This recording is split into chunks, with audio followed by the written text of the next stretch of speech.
అందాలు పారాణి పాదాలుగా సీతమ్మ తల వంచి నిలుచున్నది.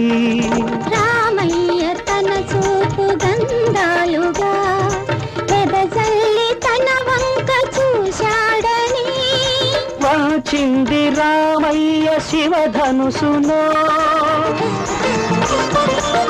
వాచింది సీతమ్మ తన శిరసునో.